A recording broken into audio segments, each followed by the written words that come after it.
안녕하세요. 사연 읽어주는 남녀입니다. 오늘도 와주셔서 감사드리며 그럼 오늘의 사연 읽어보겠습니다. 누군가가 내게 2억을 준다면 여러분은 넙죽 감사합니다 하고 받으실 수 있나요? 대신 조건으로 옆에만 있어달라고 한다면 어떠시겠어요? 당연히 네 알겠습니다 라고 하면서 옆에 있어줄 수 있을까요? 돈이 많이 아쉽고 힘든 순간이라면 그럴 수 있을 것 같긴 합니다만 그런 부탁을 한 사람이 용서할 수 없는 일생일대의 원수라면 그 돈 받고 그렇게 해줄 수 있을까요? 참고로 저는 그 돈을 받았습니다. 그 2억을 받고 곁에 있어 주었어요. 꽁돈이니 좋은 거다 복받았다 싶어서였을까요? 아니면 동정심이 조금이라도 남아있어서였을까요? 저는 지금도 잘 모르겠습니다. 제가 정말 돈이 궁한 한 가지 이유만으로 그런 선택을 한 건지 말입니다. 철천지 원수까지는 아니지만 저를 제대로 배신한 제 남편이 제게 그 돈을 줬어요. 자신이 죽기 전까지 곁에 있어달라는 조건으로 말입니다. 안녕하세요. 저는 멋진 아들과 살고 있는 엄마입니다. 남편을 보낸 지 벌써 10년이 넘어가네요. 이렇게 듬직한 아들을 두고 그렇게 세상을 떠난 남편이 안타까울 뿐입니다. 매년 남편의 제사를 지내주면서 드는 생각은 돈이 있음 뭐하나 죽으면 그냥 끝인 거리입니다. 저는 세상에서 돈 많은 사람 하나도 안 부러워요. 인생을 단 한순간도 부끄럽게 살지 않은 사람, 어떤 순간이 와도 떳떳하고 당당한 사람, 그런 사람이 제일 부러워요. 하긴 그런 사람이 몇이나 될까 싶습니다. 저의 죽은 남편은 인생의 초창기엔 멋진 사람이었어요. 당당하고 떳떳한 사람이었죠. 고아 출신에 가진 것 하나 없었지만 자수성가한 인물이었습니다. 그런 남편을 알게 된 건 지인의 소개였어요. 부모는 없는데 성공한 사람이야. 돈도 많아. 얼마나 독하게 살았는지 아직 30대 초반인데 자기 집도 있고 통장도 10개나 있다더라. 게다가 형제도 없어. 얼마나 좋아. 없었음 하는 게 없고 있었음 하는 게 많잖아. 지금은 좀 별로인 것 같아도 말이야. 내가 결혼해봐서 잘 알아. 부모와 형제는 없을수록 배우자로는 최고야. 돈이 없을 때야 아쉽지. 돈이 많으면 따따봉이라고. 그러니까 한번 만나봐. 그렇게 독하게 살았어도 사람이 진국이야. 나는 살면서 그렇게 괜찮은 사람 처음 봐. 사느라 바빠서 그렇지 여자들이 좋아할 스타일이라니까. 그리고 그렇게 박복하고 부모 형제 없는 사람들이 너처럼 부모랑 형제 사이에서 바르게 자란 사람 좋아해. 무조건 좋아하게 되어 있어. 두고 봐라. 결국에는 호기심에 만나게 되었어요. 그렇게 독하게 성공한 위인전에나 나올 법한 사람은 대체 어떻게 생겼을까 하고 말이죠. 그런데 제 예상과는 달리 얼굴에 도끼가 서리지도 않았고 한없이 순하게 생긴 얼굴이었습니다. 고생이라고는 하나도 못해본 듯한 인상이었죠. 게다가 고아에 제대로 본데 없이 자랐어도 사람이 이렇게 바를 수 있구나 싶을 만큼 예의가 발랐고 매너도 좋았습니다. 예상과는 많이 달랐던 모습에 제가 크게 매력을 느꼈어요. 그래서 남편을 계속해서 보고 싶은 마음이 생기게 되었습니다. 그렇게 첫 만남을 하고 그 다음 날에도 또 그 다음 날에도 제가 만나자고 했어요. 계속해서 궁금하고 보고 싶고 그랬거든요. 그런데 남편도 싫지 않았는지 제 약속에 거절 없이 응했습니다. 그렇게 한 달 정도 만남이 이어갔어요. 남편이 이제는 진지하게 만나야 하지 않겠느냐면서 저와 결혼을 전제로 만나고 싶다고 했습니다. 그래서 부모님께 인사를 드리고 싶다고 했죠. 남편을 만나기 이전에 다른 남자들을 만나봤지만 그런 말은 처음 들었어요. 오히려 부담스러워서 부모님을 우연히 만나는 것도 꺼려하고 그랬거든요. 그런데 남편은 저희 부모님을 적극적으로 만나고 싶어 하니까 좀 당황스럽기도 했습니다. 그래서 저는 알겠다고 하고는 부모님께 미리 말씀을 드렸어요. 진지하게 만나는 사람이 있는데 인사드리고 싶다고 했다고 말이죠. 그러자 부모님께서도 저와 같은 반응이셨습니다. 아이고야, 가정교육을 얼마나 잘 받았음 그런 기특한 생각을 다 앓고. 그 친구 부모님은 뭐 하시는 분이셔? 지금 일은 하고 계시고? 아, 그게 부모님 두 분 다 안 계셔. 고아원 출신이야. 그런데 성공한 사람이야, 엄마. 자수성가했어. 돈도 정말 많이 벌고. 작은 회사이기는 하지만 사장님이야, 사장님. 아니지, 회장님이라고 해야 하나? 암튼 능력자야.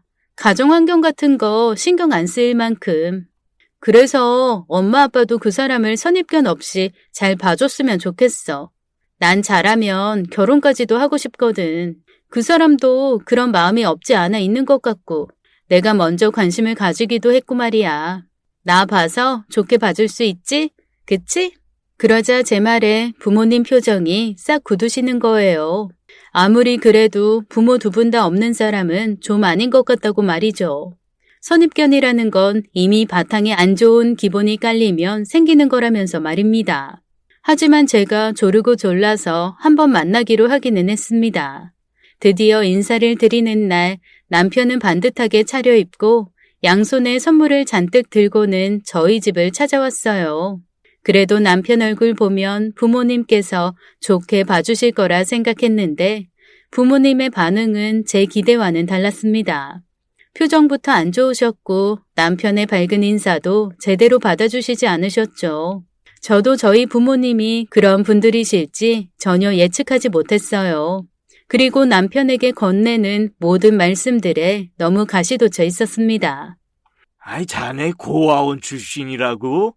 아이, 그럼 고아원에서 몇 살부터 몇 살까지 살았던 겐가? 아이, 지금 그 이름도 고아원 원장이란 사람이 지어준 겐가? 아이, 그럼 진짜 이름도 아닌 거네. 네, 맞습니다. 제가 많이 어릴 때 고아원에 버려져서 원장님 성씨로 쓰고 있습니다. 교회와 연계된 고아원인지라 제 이름도 세례명입니다. 그래도 태어난 지 얼마 안 되어서 바로 지어진 이름이라 원래 제 이름이랄 게 없어요. 지금 이름 제 이름이죠. 뜻도 좋고 이름 덕분인지 하는 일마다 아주 잘 되고 있습니다, 아버님. 아직 아버님이라고 부르지는 말게. 사실 우리 딸아이가 하도 부탁을 하니까 아니 뭐 한번 보기라도 하자는 생각으로 자네 부른 거지. 아니 아직 허락한 건 아니라네. 아니 그래서 학교는 어디까지 다닌 건가? 아니 내 알아보니 고아원 출신이면 고아원에서 길어야 고등학생 때까지 지원을 해준다고 하던데. 아니 맞나? 아이 그럼 대학은 안 다닌 겐가? 네 맞습니다. 고등학교 졸업까지는 고아원에서 지원을 받아서 다녔고요. 고등학교 졸업할 시점에 통장을 하나 받았어요. 한 300만 원 정도 든 돈을요. 저는 미리 그런 걸 알고 있었기 때문에 중학생 때부터 아르바이트를 했습니다. 그 300만 원이라는 돈으로는 자립을 할 수가 없을 것 같아서요. 그래서 모으고 모아서 고아원 나올 때 보니 1,000만 원 정도 되더라고요.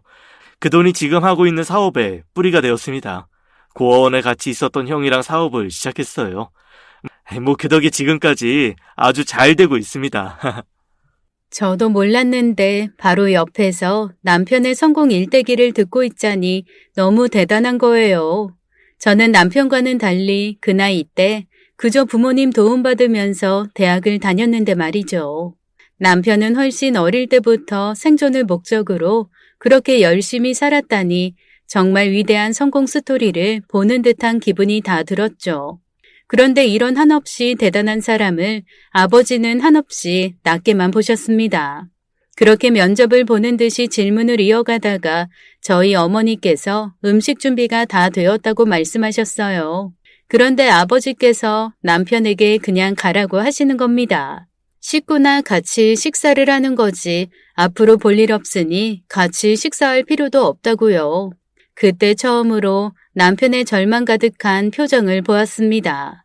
남편의 애처로운 그 모습이 아직까지도 제 기억 속에 생생히 남아있어요.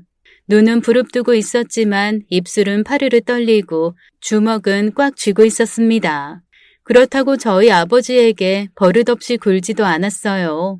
그냥 고개를 꾸벅하고는 자리에서 일어났죠. 그리고는 깍듯하게 안녕히 계시라는 인사를 하고는 다음에 다시 찾아뵙겠습니다 하더라고요. 저는 너무 미안하고 놀라서 밖으로 나서는 남편을 따라 나섰습니다. 남편은 끝까지 제게 화 한 번 내지 않고 괜찮다고만 했어요. 당연히 제가 마음에 많이 안 드시겠죠. 어른들은 저 같은 경우를 싫어해요. 이미 알고 있었고 각오하고 있었어요. 괜찮아요. 자주 겪어봐서. 뭐 어떻게 설득해드려야 하는지도 잘 알고요. 저 일부러 바로 나왔어요. 거기서 버티고 있어봐야 역시 부모도 없고 못 배워서 뭐 그렇다는 이야기가 나오거든요. 저 드려야 할 때는 저 드려야 해요. 걱정 마요. 제가 다 해결할 수 있어요. 저는 집으로 다시 들어가지 않고 돌아가려는 남편을 붙잡았습니다. 그리고는 그날 내내 같이 있었어요. 남편의 집에서 저는 잤고 같이 밤을 보냈죠. 아마 부모님도 알고 있었을 겁니다. 외박을 하고 집에 돌아오니 아버지가 한숨도 안 주무시고 절 기다리셨더라고요. 어머니께서는 불안해하시면서 저와 아버지를 번갈아 보셨습니다. 그리고 저나 부모님 모두 아무 말도 하지 않았어요. 그 일이 있고도 저는 내내 남편을 만나러 다녔고 회사도 제대로 가지 않을 만큼 남편에게 푹 빠져 있었습니다. 하지만 남편은 저와는 달랐어요. 저와 만나면서도 일이 있으면 칼같이 회사에 갔습니다. 저와 시간을 보내다가도 일에 필요한 일이 생기면 절 그냥 두고 가버렸어요. 그 정도로 뭐든 철두철미한 사람이었고 그럴수록 전 그런 남편이 참 좋았습니다. 회사에서도 제가 연애를 하는 걸 다 눈치챌 만큼 전 정신이 모두 팔려 있었어요. 회사도 회사지만 집에도 잘 들어가지 않았습니다. 나중에는 남편의 집에 제 짐이 하나둘 늘어날 지경이었어요. 그러자 남편이 말하길 그만해야 할 것 같다고 말했습니다. 우리 허락받은 거 아니잖아. 그런데 무슨 어린애들 반항하듯이 이렇게 만나면 안 될 것 같아. 당신이 이러면 아버님이 날 더 싫어하실 거야. 역시 본의 없는 놈이라 그러는 거라고. 뒤로 그런다고 말이야. 이럴수록 떳떳하게 허락받고 그러고 만나야 돼. 이제 집으로 들어가. 내가 다시 인사드리러 갈게. 더 잘 설명드리고 허락받을게. 자기 저번에 우리 아버지 봐놓고도 몰라? 나도 몰랐는데 우리 아버지 선입견 가득한 꼰대 같은 분이셔. 당신 절대로 좋게 볼 리 없는 분이라고. 그런 아버지를 설득하겠다고? 그건 절대 안 될 거야. 내가 알아. 우리 아버지 고집 장난 아니야. 나는 한 번도 아버지가 엄마 의견 들어주는 거 내 눈으로 본 적이 없어. 내가 딱 한 번 아버지가 남의 말 들어준 거 본 적이 있는데 그게 누군지 알아? 우리 아버지 회사의 회장님. 그 회장님이 부탁하셨을 때 그때 딱 한 번 들어주셨어. 그 회장님이 대단하신 분이셨거든. 그 누구나 다 우러러보는 그런 사람. 그 정도는 돼야 움직이는 분이셔. 그래서 아마 죽을 때까지 당신 좋게 안 보실 거야. 내 아버지이지만 그런 사람이야. 그러니까 괜히 힘 빼지 마. 난 아버지가 반대해도 당신 만날 거고 결혼도 할 거야. 허락 못 받아도 전혀 상관없어. 내가 당신 대단한 거 제일 잘하니까. 당신 멋진 사람인 거 내가 제일 많이 하니까. 어찌 보면 제가 일방적으로 남편에게 매달린 셈이죠. 그런데 나중에 저희 엄마께 들으니 남편이 한 번씩 집으로 찾아왔다고 했습니다. 어떻게 해서든 아버지 마음을 설득하려고 밥 한 끼라도 얻어먹어 보려고 식구가 되려고 부단히 노력을 해왔다고 했어요. 하지만 아버지는 단 한 번도 남편에게 숟가락을 내어주지 않으셨다고요. 그러던 어느 날 아버지가 설득해 주실 수밖에 없는 일이 생겨버렸죠. 여느 때와 다름없이 회사에서 일을 하고 있는데 배가 미친 듯이 아팠습니다. 뭘 잘못 먹었나 싶어서 한참을 식은땀을 흘리다가 안 되겠다 싶어서 병원을 찾았죠. 그런데 배탈이 아닌 임신이라는 겁니다. 남편과의 사이에서 아이가 생긴 거예요. 이걸 기쁘다고 해야 할지 놀랍다고 해야 할지 말로 표현하기가 어려웠습니다. 다시 사무실로 돌아와서 한참을 고민하다가 전화로 남편에게 말했어요. 자기, 나 오늘 병원을 갔다 왔는데 아기가 생겼대. 어떻게 해야 하지? 그러자 남편은 몇 분간 아무 말이 없었습니다. 아기? 우선 있어봐. 내가 회사로 데리러 갈게. 축하한다라든지 기쁘다라든지 그런 말은 전혀 없었어요. 그래서 달갑지 않은가 보구나라는 서운함이 들었죠. 그런데 막상 남편을 만나니 남편은 손을 벌벌 떨고 있었습니다. 자기 자신도 저만큼이나 어떤 마음인지를 모르는 거예요. 기쁘다고 해야 할지 놀랍다고 해야 할지 앞으로 뭘 어떻게 해야 할지 말입니다. 남편은 저와 함께 다시 산부인과에 갔고 초음파 검사까지 같이 확인했어요. 이미 4주 정도 된 상태였고 남편은 아이 태동에 얼굴이 빨개진 채 좋아했습니다. 자기가 아빠가 되었다는 게 믿기지 않고 경이롭다고 표현했어요. 내가 아버지가 되는 거지? 나한테 자식이 생긴 거잖아. 이거 뭘 어떻게 표현해야 할지 모르겠네. 나 예전부터 꿈꿔왔었어. 내가 부모가 된다면 내 자식한테 어떻게 해줄지, 내가 못 받은 사랑도 잔뜩 주고 질릴 만큼 행복하게 해줘야지 했었거든.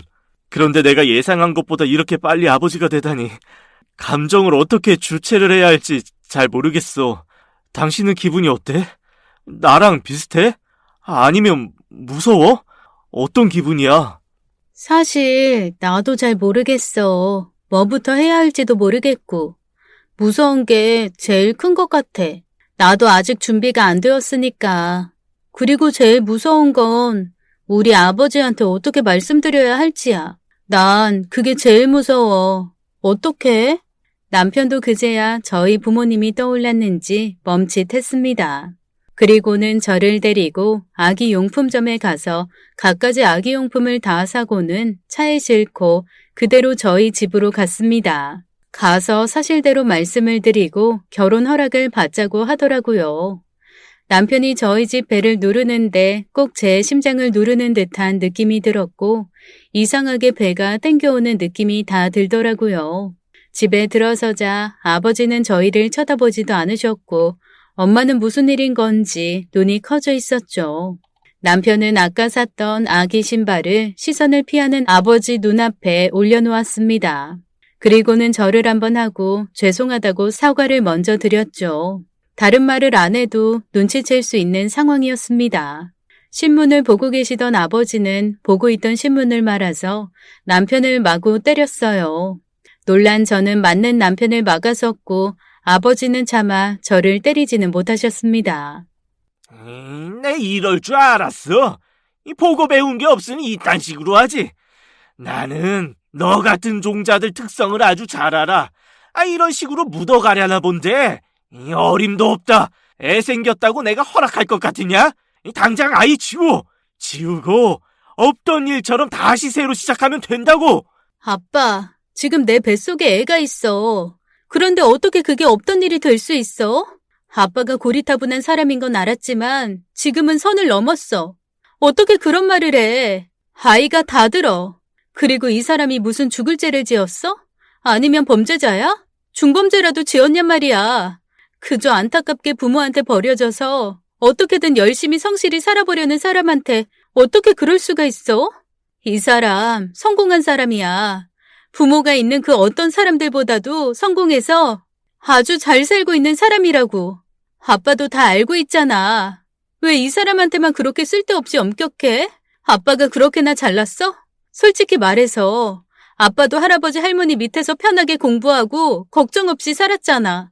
그런데 이 사람은 아니야. 태어나면서부터 혼자 독립할 생각으로 늘 노력하고 살았다고. 그럼 그 공을 인정해줘야지. 왜 무시하고 짓밟아? 아빠가 그러고도 내 아버지야? 이렇게까지 반대한다면야 나도 부모님 필요 없어. 이 사람이랑 내 아이 낳고 이 사람처럼 부모 없다 생각하고 살 거야. 저는 아버지께 한 소리하고 남편 팔을 이끌고 나왔고 엄마께서 그런 저를 따라 나오셨습니다. 날도 추운데 또 어딜 가. 엄마는 반대 안 해. 그리고 네 아빠 설득할 테니까 가지 마. 밥 먹고 가. 이서방, 밥 먹고 가. 이번엔 꼭 같이 먹고 가, 응? 저희 엄마의 밥 먹고 가라는 말에 남편은 그 자리에서 울었습니다. 어찌나 서럽게 울던지 제가 정말 미안했어요. 같이 행복하고 싶어서 선택한 일인데 그저 남편에게 절망만 안겨준 것 같아서 미안했습니다. 그리고 저와 만나면서 남편의 인생에서 수없이 받았을 차별과 편견이 또 반복된 듯해서 끝없이 미안했습니다. 그렇게 살얼음 같은 분위기에서 저희는 처음으로 부모님과 함께 식사를 했어요. 맨정신으로는 힘드셨는지 저희 아버지께서 안 드시던 술을 다 드시더라고요. 너희 이렇게나 내가 반대하는 결혼 자처했으니 그만큼 잘 살지 않으면 너희 둘 다 내 손에 죽는 거다. 그럴 줄 알았다 말고 잘 사는구나 하게 해야 한다고. 남들보다도 더 죽어라 노력해서 행복해야 되는 거야. 난 적어도 내 딸이 남들 다 가지는 평범한 행복 누리면서 살았으면 했다. 역시 반듯한 집안에 반듯한 남자 만나서 행복하게 사는구나 말고 부모도 없고 불쌍한 남자 만나서 사는구나. 그런 소리 듣고 살아야 하는 거야. 알겠냐? 에휴, 너희들이 뭘 알겠어, 뭘. 사실 그때는 저희 아버지 말씀이 뭔지 정말 몰랐습니다. 지금 둘이 있는 것만으로도 충분히 행복한데 말이죠. 평범한 행복이 뭔지 알 수도 없었고 알 필요도 없었죠. 그런데 그 말을 이해하는 데에는 십수년이 필요했습니다. 그렇게 저와 남편은 그 해에 결혼을 서둘렀어요. 결혼식에 저희 일가 친척분들과 남편의 고아원 식구들, 회사 사람들이 왔죠. 그리고 하객들은 저마다 입을 모아 말했습니다. 남편이 고아 출신의 성공한 사업가라고 말이죠. 저는 오히려 그게 자랑스러웠어요. 남편과 결혼하고 정말 행복했습니다. 정말 안정적인 마음으로 살았어요. 저는 태교에만 신경을 썼죠. 잠들기 전에 남편과 마주보고 누우면 아이가 태어나면 어떤 부모가 될지 늘 그런 이야기들로 가득 채웠어요. 난 있잖아. 정말 좋은 아빠가 될 거야. 사랑을 잔뜩 주고 아이가 사는 내내 부모님 덕에 행복하다. 힘들거나 슬플 겨를이 없었다. 그렇게 말하게 해줄 거야. 세상에서 가장 행복한 아이로 만들어줄 거야. 절대로 외롭게 만들지 않을 거야. 나는 태어나서 줄곧 외로웠거든. 물론 어릴 땐 몰랐지. 늘 주변에 친구가 많았고 고아원 친구들도 있었으니까. 그런데 그렇게 주변에 사람을 늘려도 태생적인 외로움은 극복이 안 되더라. 뭘 어떻게 해도 채워지지가 않더라고. 나중에 알았어. 내가 만들어낸 사람들 말고 이미 태어나면서 주어지는 그런 가족이 없어서 외로웠다는 걸. 우리 아이한테 당신이랑 내가 그런 존재잖아. 무슨 일이 있어도 끝까지 옆에 있어주는 존재. 가족. 그렇게 밝게 말하면서 눈에는 눈물이 고여있는 남편을 저는 말없이 토닥여 주었습니다. 그리고 남편은 연신 제게 고맙다고 말해주었어요. 자신에게 이렇게 가족을 만들어줘서 고맙다고 말이죠. 아이를 가지고 저는 거의 집에 있었고 남편은 더 열심히 살 거라면서 더욱 일을 열심히 했습니다. 얼마나 열심히 일을 하는 건지 집에도 잘 들어오지 못할 지경이었어요. 그래서 한 번씩 가볍게 운동이라도 할 겸 저는 남편의 회사에 들르곤 했습니다. 작은 회사인지라 직원들 이름을 제가 다 꿰고 있었죠. 정원이 7명밖에 되지 않았습니다. 그런데 어느 날 가보니 처음 보던 여직원이 1명 있는 거예요. 실습을 나온 건지 뭔지 꽤나 어려 보였죠. 그래서 제가 먼저 인사를 건넸습니다. 그러자 쑥스러워 하더라고요. 사회성은 조금 떨어져 보였죠. 저희 결혼식에도 온 저와 친분이 있는 과장님께 물어봤어요. 아, 격리팀의 새로운 여직원이요? 원래대로면 채용을 안 하는 게 맞는데 대표님 특별 채용이에요. 대표님이랑 같은 고아원 출신이라던데요. 사정이 너무 딱하고 하니까 대표님이 신경 써주신 거죠. 팔은 안으로 굽는다고. 저희가 사실 좀 반대했는데 결국에는 낙하산 탔네요. 직원들은 전반적으로 그 여직원을 마음에 안 들어하는 분위기였어요. 저 또한 회사는 일인데 너무 사적인 마음으로 동정심에 채용한 거 아닐까 싶었습니다. 그래서 그날 집에 온 남편에게 말했어요. 오늘 낮에 산책 갔다가 당신 회사 들렸거든? 그런데 처음 보는 여직원이 있는 거야. 너무 아기 같던데. 고등학교 막 졸업한 친구? 이제 막 학교 졸업해서 독립을 해야 하는데 갈 데도 없대고 돈도 없대고 딱하잖아. 그래서 도와주는 셈 치고 채용했어. 회사 안에 작은 방이 하나 있는데 거기서 머무르라고 하고 그냥 지나치기에는 좀 그래서 예전 내 생각이 나기도 하고 나도 그 친구처럼 처음엔 사회성이 부족했거든. 사람이 어떻게 처음부터 완벽하겠어. 그러면서 배워나가는 거지. 일 좀 하다 보면 눈치도 늘고 사회성도 늘 거야. 아까 왔으면 연락을 하지 왜 그냥 갔어. 밥이라도 먹고 가지. 남편은 그 새로운 여직원이 불쌍하다 말했습니다. 그래서 자신은 선의를 베푼 것이라고 말이죠. 저 또한 아무렇지 않게 받아들였어요. 그 여직원은 그저 고아 출신에 보잘것없다라고 저도 모르게 생각했던 것 같았습니다. 그 일이 있고 얼마 지나지 않아 어딘가 남편이 달라짐을 느꼈어요. 집으로 날아온 카드 고지서를 보니 남편이 산 물건들이 전부 여성 용품들이더라고요. 그렇다고 해서 저를 위해 사온 것 또한 아니었습니다. 대체 이걸 왜 산 건가 싶어 조금씩 의심이 들 무렵 저와 친하게 지내는 남편 회사 과장님에게서 연락이 왔어요. 저희 남편이 바람을 피우는 것 같다는 말이었죠. 제가 사모님이랑 친분이 있으니까 말씀드리는 건데요. 아무리 봐도 이상해요. 저희 회사에 얼마 전에 새로운 여직원 있잖아요. 그저 불쌍하고 볼품없는 친구라 신경 안 쓰고 있었는데 직원들이 말해주더라고요. 대표님이 그 친구가 묵고 있는 방에서 나오는 걸 봤다고요. 언제는 그 방에서 그 친구 우는 소리도 들리고 대표님이 달래주기도 하고 선물 같은 걸 잔뜩 싸서 그 친구한테 대표님이 선물도 한대고. 원래 그 방이 직원들 쉬는 휴게실이었거든요. 그래서 제가 그 방 키를 가지고 있어요. 너무 의심스러워서 아무도 없을 때 그 방문을 열어봤는데 글쎄 명품이 한가득에 그 친구 월급으로는 꿈도 못 꿀 것들이 잔뜩 있어요. 게다가 대표님 옷가지들도 몇 개 있더라고요. 바람이 맞는 것 같아요. 제가 사진 보내드릴게요. 저는 뒤통수를 아주 세게 확 맞은 기분이었습니다. 전혀 예상도 하지 않은 인물이어서 더더욱 그랬던 것 같았어요. 과장님께 사진까지 다 받았지만 남편 입에서 아니라고만 하면 믿어줄 생각이었습니다. 아이 출산을 일주일 앞둔 상황이었어요. 그리고 사실이라 할지언정 남편의 마음을 아이로 돌리면 된다고 생각했죠. 아마도 동정심 때문일 거다 동질감에 흔들렸을 것이라고 여겼습니다. 그런데 저도 모르게 신경을 너무 썼는지 양수가 터졌고 저는 남편에게 사실을 확인할 새도 없이 출산을 하러 병원에 갔습니다. 친정 엄마께서 먼저 오셨고 남편은 결국 아이를 낳고서야 달려왔죠. 남편은 태어난 아이를 안고 눈물을 흘리며 기뻐했어요. 그리고 다른 가족들이 모두 돌아가고서야 저는 감격해하고 있는 남편에게 말했습니다. 여보, 그러지 마. 더는 가지 마. 다 없었던 일로 해줄 테니까 그 여자 정리해. 나 다 알아. 당신이 그 여자 동정하고 있는 거, 그래서 만나주고 신경 쓰는 거. 당신이 말했잖아.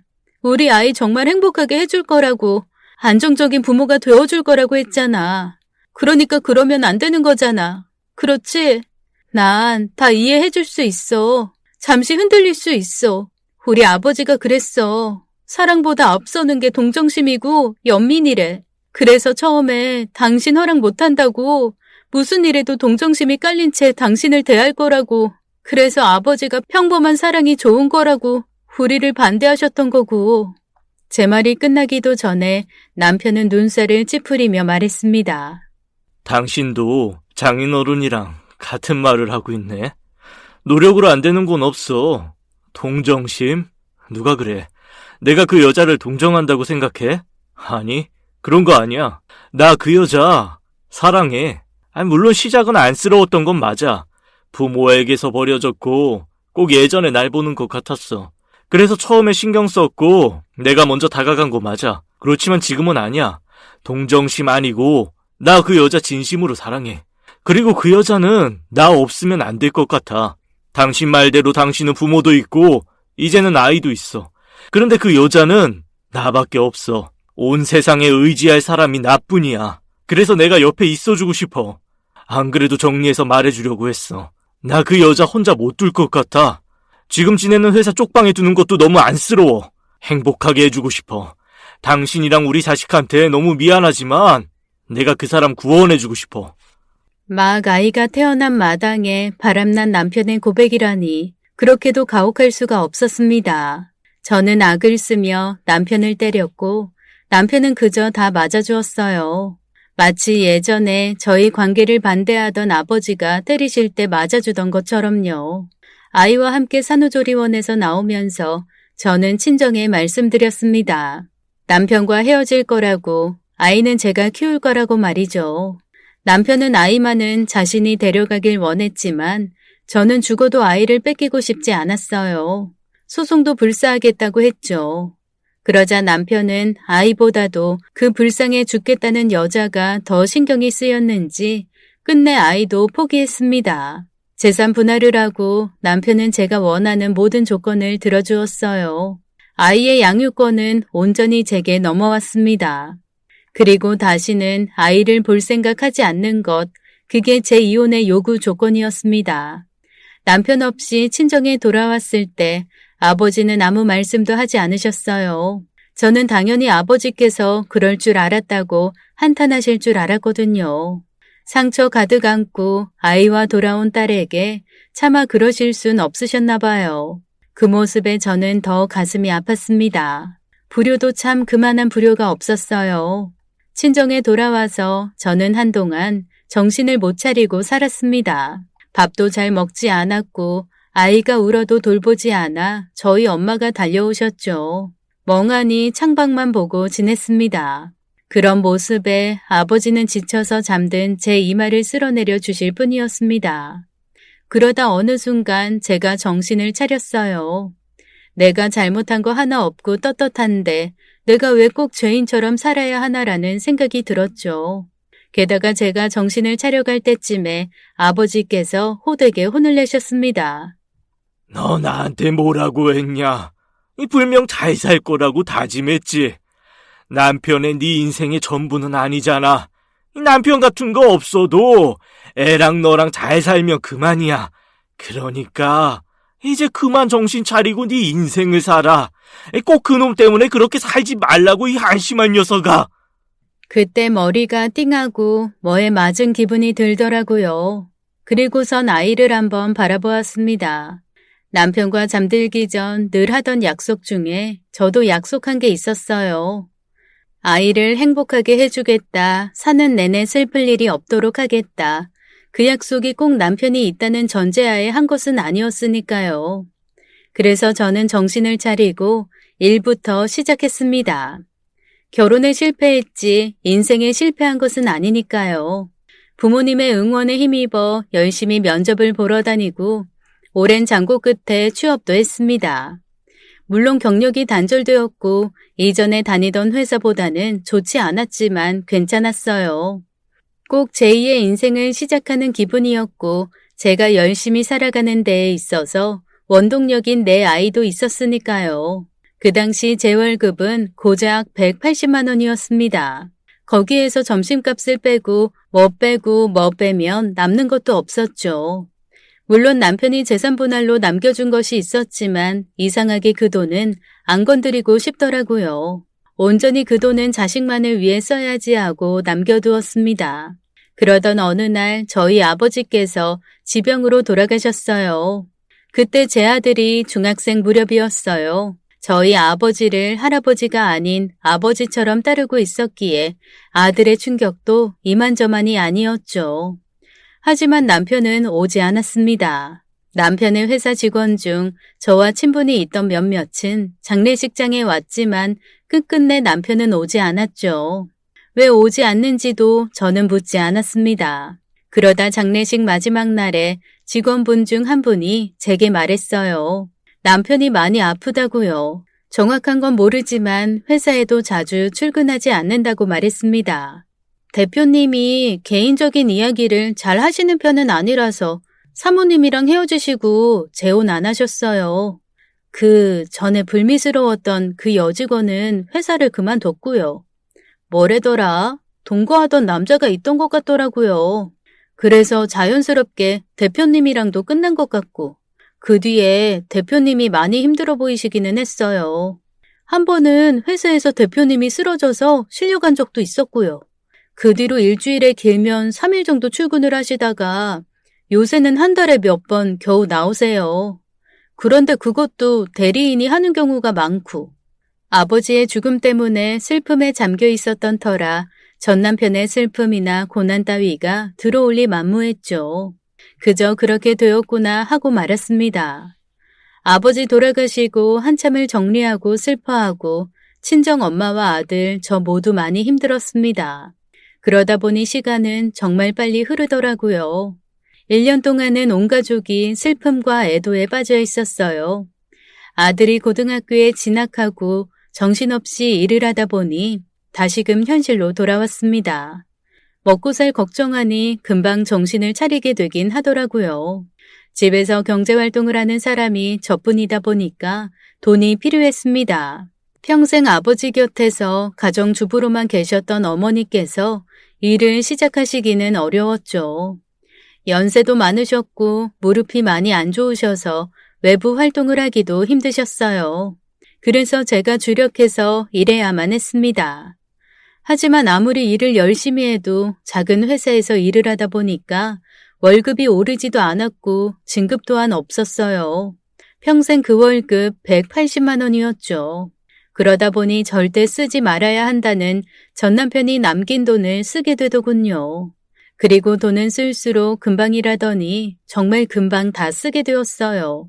계속 아프시던 어머니 무릎을 수술시켜 드려야 했고 아버지께서 남겨놓으셨던 집 담보대출을 갚고 이래저래 쓰니 나중에는 남은 돈이 하나도 없었습니다. 당장에 제가 버는 돈으로만 먹고 살아야만 했어요.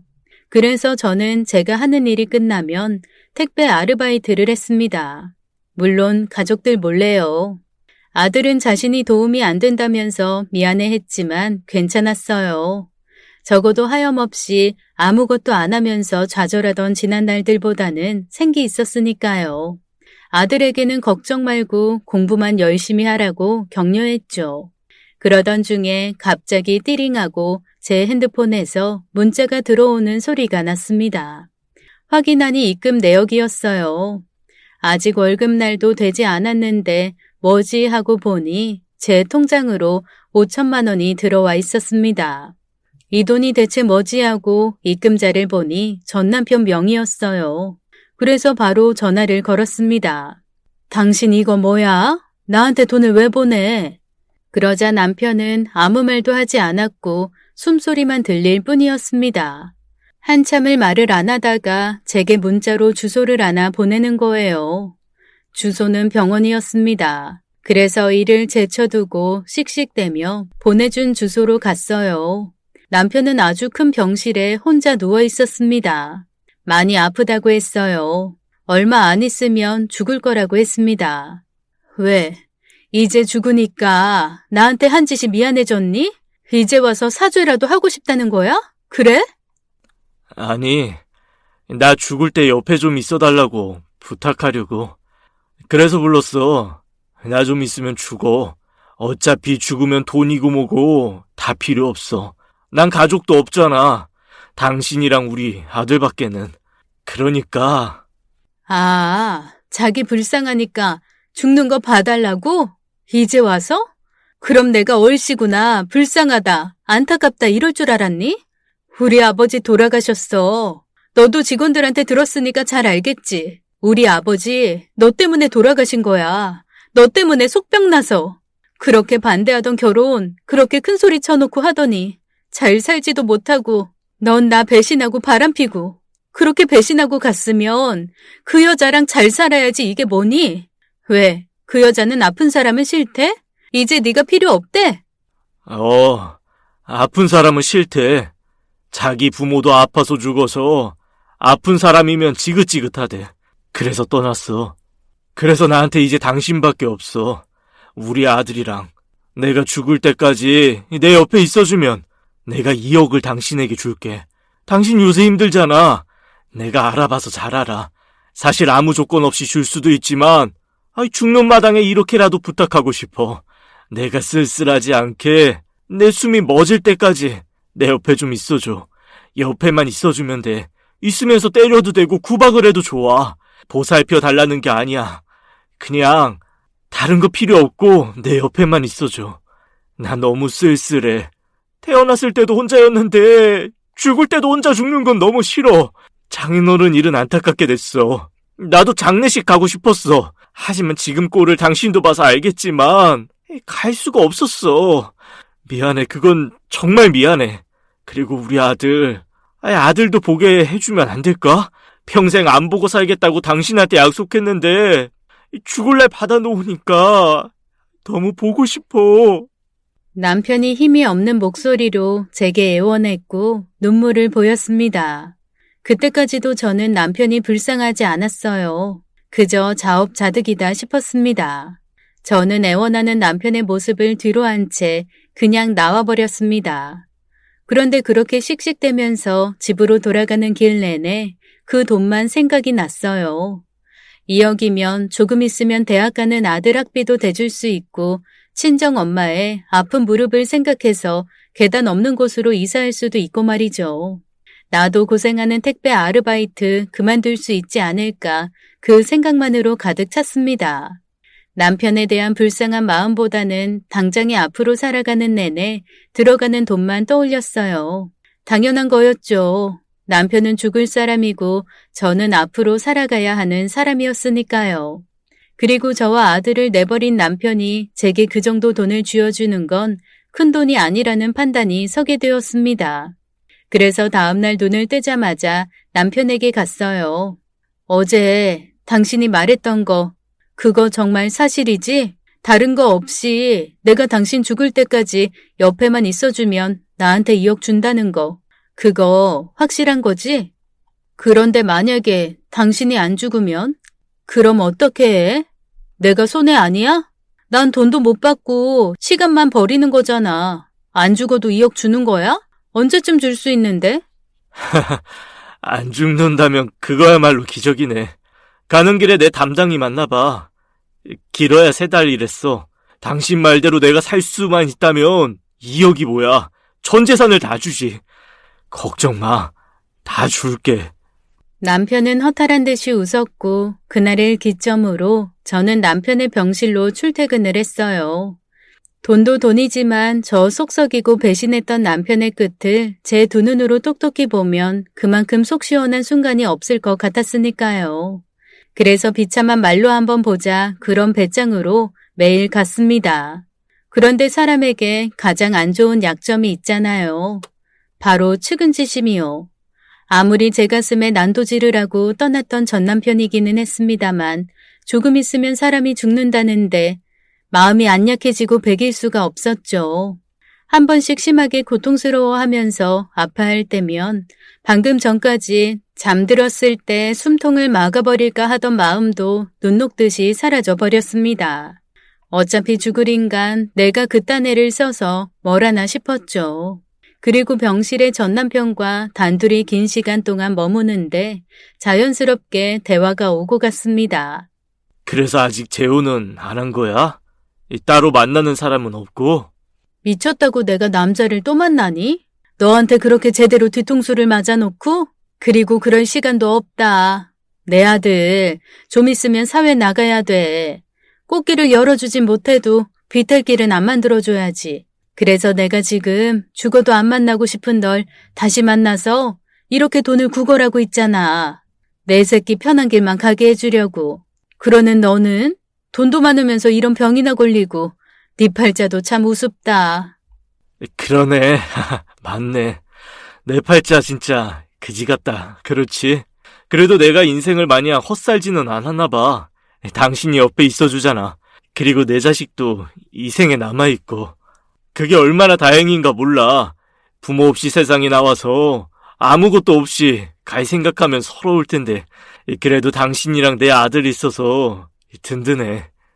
네 아들 아니고 내 아들이야. 네가 더 옳은 선택을 했다면 이렇게 돈 걸고 사람 붙들어 놓지도 않았을 거야.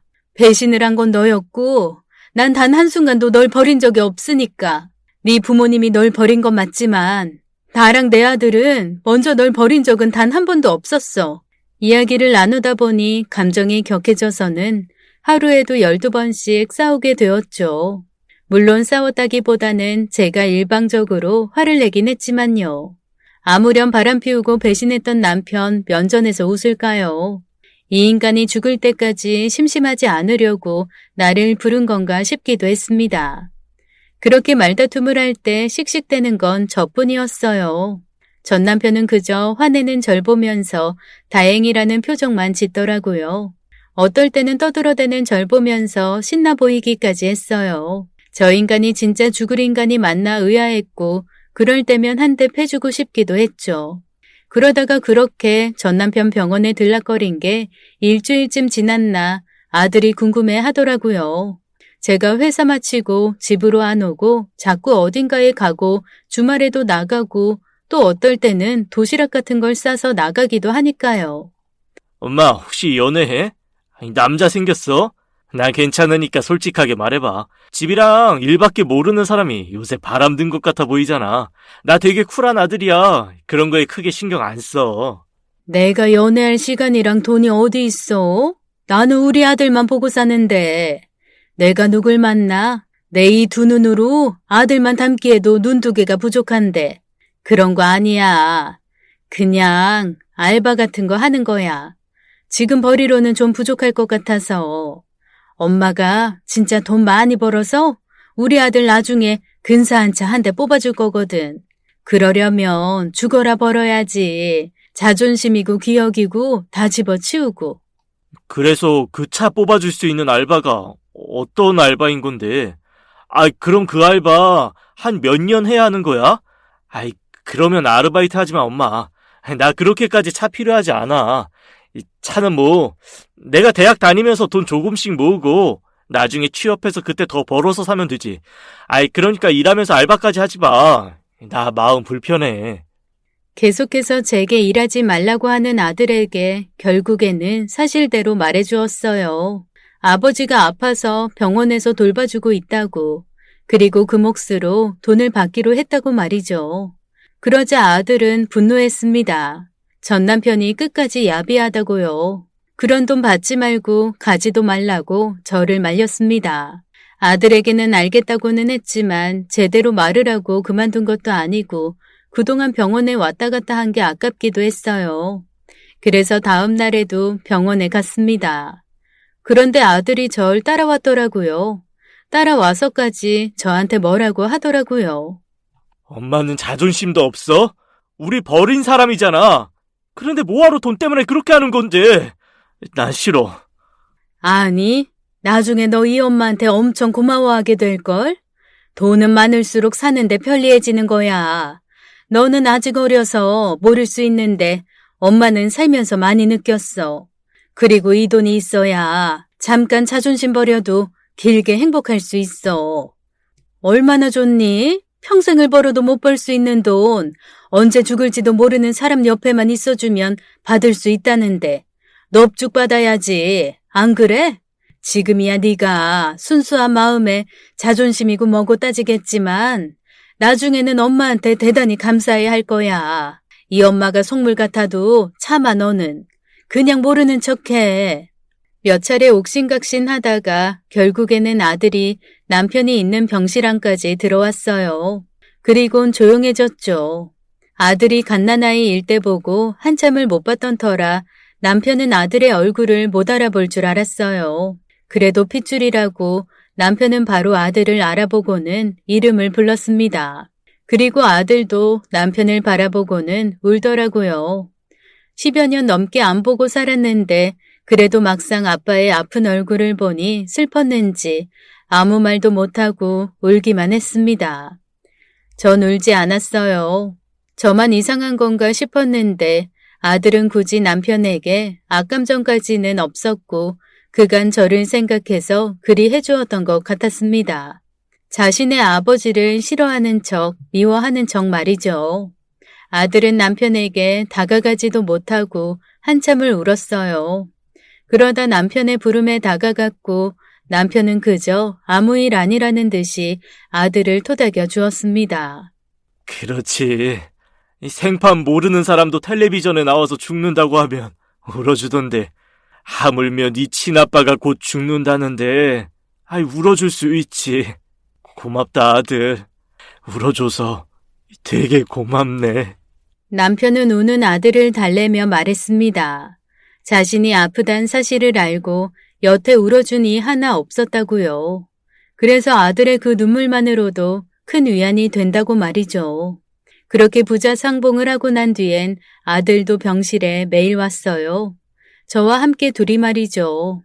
그래서 나중에는 제가 빠져주었습니다. 남편이 정말 얼마 안 남은 것 같았거든요. 어떤 날에는 겨우겨우 깨워야 일어나기도 하고 점점 더 말라가서 꼭 죽은 화분에 물을 주는 기분이 들 때도 있었습니다. 그래도 아들은 끝까지 남편에게 잘했어요. 하루만 더 같이 이야기를 하자면서 남편을 즐겁게 해줬죠.